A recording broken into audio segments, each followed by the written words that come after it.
Welcome to Govs TV and 91.9 Public Affairs. I'm Rebecca Nanney, and the spring weather is here, which means more community activities for the Clarksville area. One event that is especially important to many people in the community is the Rivers and Spires Festival in downtown Clarksville. This year's festival is set to be one of the most memorable festivals of all because it is officially the last Rivers and Spires Festival Clarksville will have.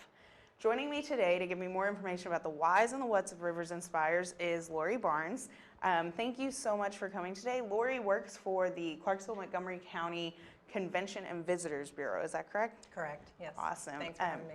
Thank you so much. We really appreciate you coming in. So we're really interested to hear more about what this year's festival can hold for us. Just a little bit of what we can expect, who's going to be there, is it going to be bigger than last year's, and just if you could tell us just a few details about what we can expect for this year. Well, this year we're super excited about the festival. As you just mentioned, it's our 15th and our final year. It is a difficult task every year to try to figure out how we're going to make it bigger and better and get people to come out and come to the festival. But this year we're really excited. It's 10 city blocks of fun, free family fun. It's 3 days.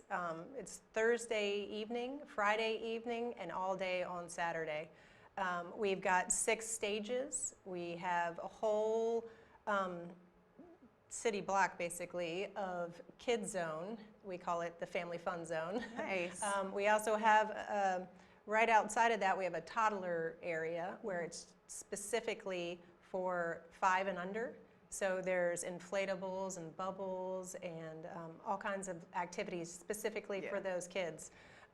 We have kids entertainers that are going to be coming. We've got a chicken rider that's a roving, literally a giant roving chicken that's going to be walking throughout the festival, along with a huge bubble machine that's going to be going around. We got a lot of really great things. That sounds amazing. So will these kids activities be happening just on the all-day event on Saturday, or will they also be there and available for the Thursday and Friday night? They will be open Friday evening and also all day on Saturday. Okay, great. The Thursday evening is a very limited area. It's just the public square area and Strawberry Alley. And on that night, we're going to be having the Q108 foam party, which starts at 6 p.m. It's on Strawberry Alley. It's literally where they just fill, an area with foam. Like and people, soap? Well, it's not sticky like soap, but it's surprising. It's unexpected, but it's foam. And so, and it's really cool because, it gets all over you, but it's not messy or anything like that. And that event is also free for Thursday night? Everything is absolutely free. Fantastic. And so since it is the last event, Yes. I assume you guys are going to be having bigger and better giveaway events. Can you tell us a few things that, because I know for every Rivers and Spires I walk by and I always see like the really nice 2000 whatever. Yeah, right. And you fill out this paper and you might win. So will there be more of those this year? Yes. Well, we always have the Clarksville Civitan $10,000 giveaway that they sponsor. And then we also, each of our, well not each, but a lot of the commercial vendors will bring out vehicles or different things, vacations that they'll be giving away. Yeah. So it's all dependent on what those businesses want to do. But one of the big things that we give away are our meet and greets to the headliners. Yeah, So. and I did hear that Z97, they were giving away meet and greets for Drowning Pool. So that is really exciting. Are you giving away more meet and greets to other headliners that you're having? Yes. So through Z97, they will be doing the Drowning Pool giveaway. But then through our website, riversandspires.com, we have meet and greets for Montgomery Gentry and also for King and Country. Okay, that's awesome. I didn't know about those, so that's really good. And they go to riversandspires.com to Correct. enter for that meet and greet. Well, that is super exciting. Can you tell me more? I know you said you had 6 stages set up for the multitude of bands you have Yes, coming. yes. So are the stages going to be sectioned off in like genre, or is it just kind of a free-for-all walk through and see what you can find? They are. We've kind of divided it by genre. So the public square stage is mostly going to be country-oriented bands or musicians. And then the Strawberry Alley is rock specific. And then the stage that's over near the Family Fun Zone, which we call the Christian stage, is Christian music. Or family, friendly type music. And then we also have a smaller stage on Main and 3rd, which is right outside of our sports zone. And that's going to be, and it's also in our international area. So it's a lot of our international groups that'll come in and perform international type dances and performances and things like that. That's awesome. But it's also a little bit of a smaller stage where the local one-person musician that would get normally swallowed up by a big stage can come and perform their 2 or 3 songs that they have written and still get that recognition and experience of performing. Then we have another stage, I know, on this year we have created a new one that's over on Franklin and Hyder. Okay. And so that one is more local and regional acts. Okay, so how did you get these local bands? Was there like an application on your website and they just came and basically if they filled it out, they were like, here you go, here's the time? All of our applications are done through our website. That way we can track who's applied, and that's how we approve them. We can look at all their information and track it all that way. And so are you fully booked with all your bands now, or are you still looking for people to play on the local or no, all regional? of our bands are booked now. Awesome. Yeah, all of our slots are all booked. Well, at least that part's done. Yes, I know. Yeah. So usually there are food trucks at Rivers and Spires. Yes. Should we expect more since the food truck phase has kind of come? There's a lot of local companies now with food trucks. Should we expect more since the festival has grown a significant amount? And will they be located on separate streets, like by the different stages, or will they all be in like one area? No, we try to spread it out throughout the festival, so that way, if you're hungry on one side, you don't have to walk clear across the festival. But we have roughly about 30 food vendors that are going to be throughout the festival, and you can pretty much, any kind of food you can think of will be there. Awesome. That is great. Yeah. But one thing that I do want to hit on while we're talking about food, so we do a ticket system for our food. So that's the only thing that costs you money is the food and beverages. So one ticket is $1 basically. Okay, perfect. And I assume there will be booths or tables set up to sell these tickets? So in the same vicinity that'll be near any of the food vendors, there'll be a ticket booth as well. And they're clearly marked, and you can just go buy as many tickets as you'd like, and then you can just pay with tickets. Okay. And so since it is an outside open festival, are people allowed to bring their own food and drinks if they want? We can't stop them. Okay. We don't encourage it because we want, to spend money at the festival and make our vendors happy. But I mean, they're more. Yeah, there's no patrolling of it. Exactly. Yeah. Okay. So are you planning anything new or special to commemorate this since it is the very last one? Well, you hit on Drowning Bull. Surprises that we can expect? Yeah. So this is our first year bringing in a true rock band headliner, and so that's a big thing for us to have Drowning Pool. Along with opening for them is Red Sun Rising, and then prior to that, we have an AC/DC tribute band called Thunderstruck. So it's going to be a full night on Friday night of pure rock and roll.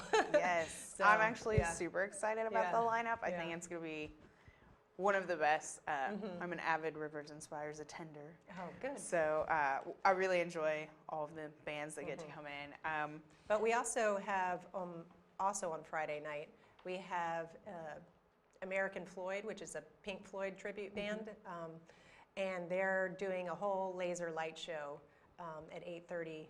So it's And that'll be on Friday as well? That's on Friday night as well. Oh, yeah. That'll be super cool. Yeah.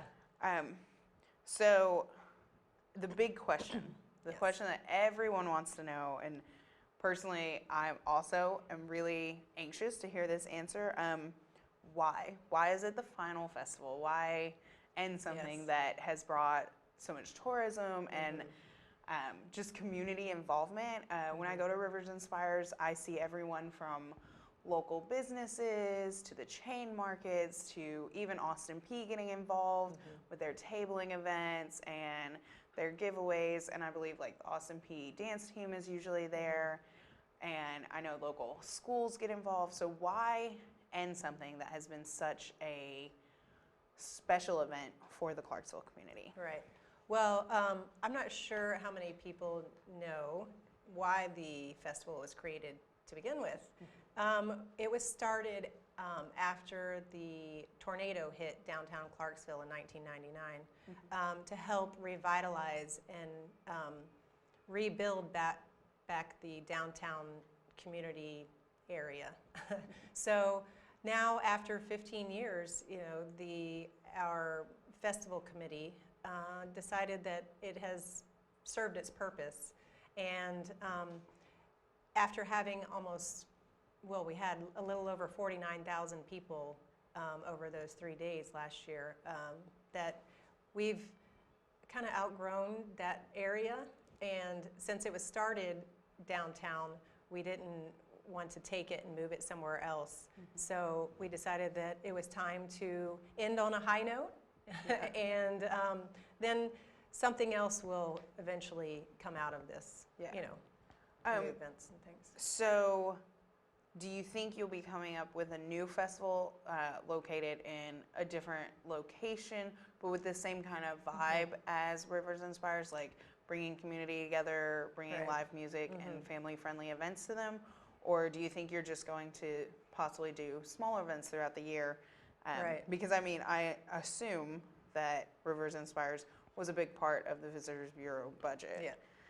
Well, it was all sponsorship donations. Okay. That's how it was paid for. Oh. But yeah, so something go. new. But with the new park that's being built downtown, I think that there will be new events happening. They may be a little bit smaller, but there is talk about different events that will be happening downtown, along with Liberty Park and some other parks around town as well.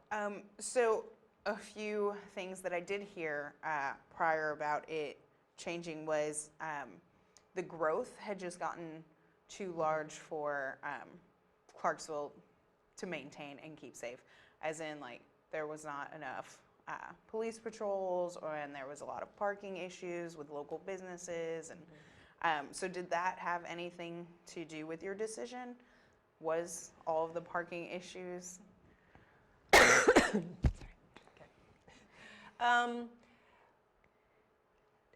We always have safety and security in the back of our minds whenever we plan something. So, and parking is always an issue in any city that you go to. So, and we don't block off parking for any specific group or area, So,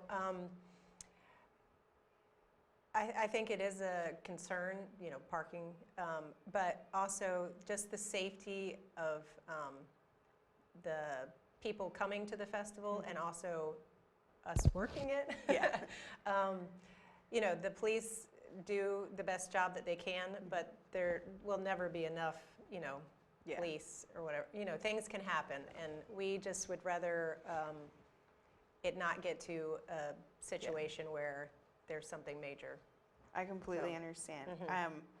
So, was there anything else about Rivers and Spires this year that you wanted to share? Anything else about the events or some of the hard work that you and the other people at the Visitors Bureau put into this festival to make it really special, since it is the last one? Well, the biggest thing is that we typically have it takes about 600 volunteers or more to make this festival happen. So we are always looking for volunteers to help us. So are you still looking for volunteers Yes. then? Mhm. Okay. So you can go and apply online on our website to be a volunteer, and we would love, we have a lot of school groups that come and help us out. The biggest thing, and I think a lot that people don't really think about, is the cleanup. Yeah. The part where we're up in the middle of the night cleaning up the street so it looks like nothing ever happened. Yeah. So, but we are looking for volunteers. And also another point or something else I wanted to bring up was we have a great children's parade that goes on Saturday afternoon.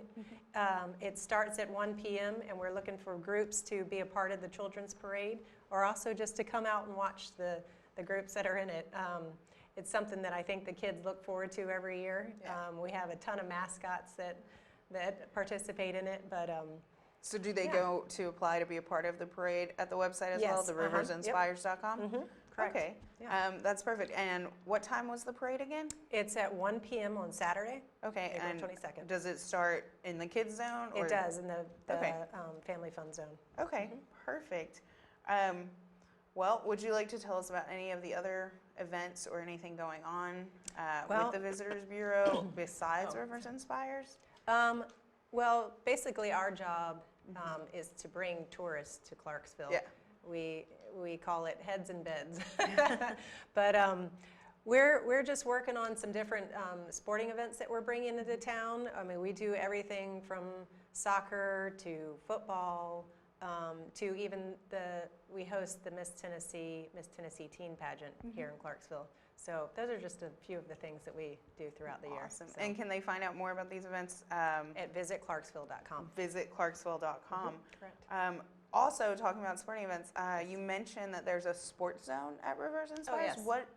What exactly is involved in the sports zone? Is it So- kind of like TV, watching sports on TV, No, or is no. it? Yeah. Okay. So the sports zone is more of a teen, college age area, since we have the family fun zone, which is younger age children. But we have all kinds of different sports groups that come in, and they do activities in their booths, along with riding a bull, to throwing a football, to kicking a soccer ball, all kinds of different things like that. Well, that's So, awesome. And yeah. you said that was geared towards high school, college age kids? Yes. Perfect. And there's also, we have our Fiberfest Gaming Garage, which is sponsored by CDE Light Band. And they do video. It's basically an ultimate gaming experience. And it's they have video games on computers, and they have where you can play by yourself, or you can play interactively with people within the gaming garage. Oh, that's awesome. And there's And different where's that games. That is in the parking garage on the corner of Franklin and I know what you're talking Yes. about, but I don't know that cross street. Franklin and Okay. Third. Yeah. Perfect. Well, it sounds like you guys have a lot planned for Rivers and Spires this year. And so I really thank you for taking time out of your busy schedule Sure. to come and talk to us about it. I'm really excited. Was there anything else, any final things you wanted to say about the festival this year? Just come out and see what we're all about. If you haven't had a chance to come in the last 15 years, this is your last chance. So we're going to try and make it the best and the biggest we can this year. So. Perfect. So if you need to know anything about Rivers and Spires, which is going to happen April 20th, 21st, and 22nd, make sure you go to riversinspires.com to learn about volunteering or concert schedules, or even the children's parade. So thank you again, Lori, for coming in. I really appreciate you coming in and talking to us. Thank you. I'm Rebecca Nanney with Govs TV and 91.9 Public Affairs.